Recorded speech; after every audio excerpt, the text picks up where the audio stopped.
Wangapi wamekubali Raila Amolo Odinga atakuwa president?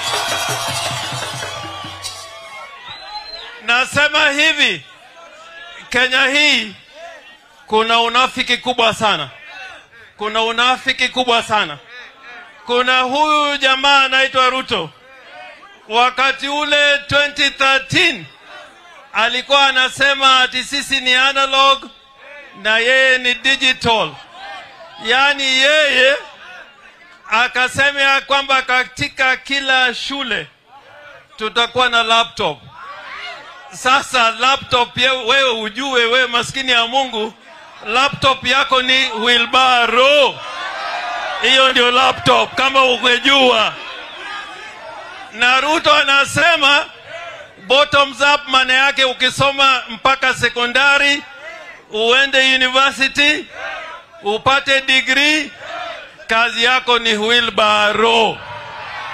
Hiyo ndio bottoms up ya Ruto. Wangapi wamekataa mambo ya wheelbarrow? Nione hapa wheelbarrow tumekataa kata. Na tunasema Shetani ashindwe. Tunasema Shetani ashindwe. Anatembea kila mahali. Nyerere alikuwa anasema ya kwamba kuna tofauti kati ya mjinga na mpumbavu. Afadhali mjinga unaweza kumpeleka shule apate kujua, lakini mpumbavu hata aende secondary mpaka university ataendelea kwa mpumbavu.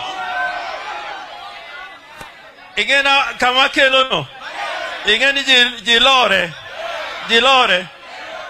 giria ko gifuo.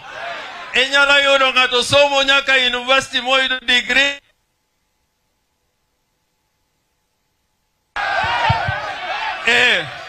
Oduogo man gi tich maber to ot min to ninde yodlo. Ofuo kosoriek. Sasa kuna tofauti baina ya mjinga na mpumbavu. Na sera za Ruto, mimi nasema hapa leo bila kuogopa, ideology ya Ruto ni ya upumbavu. Anazungumzia mambo kwamba yeye amekuwa kwa serikali miaka 9 years. Anasema hata yale mazuri lazima yeye apatiwe hongera, lakini mabaya hataki itajwe. Na kwambia Uhuru alikasirika kwa sababu alipata katika Kenya hii kuna uwizi ya shilingi bilioni 2 kila siku.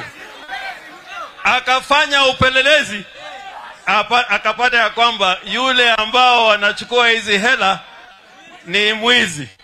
Na mwizi ni nani? Mwizi ni nani? Hebu sema kwa sauti.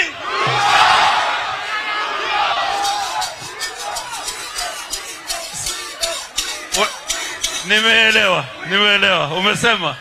Na hiyo ndio utapeli ambao imepita kiasi.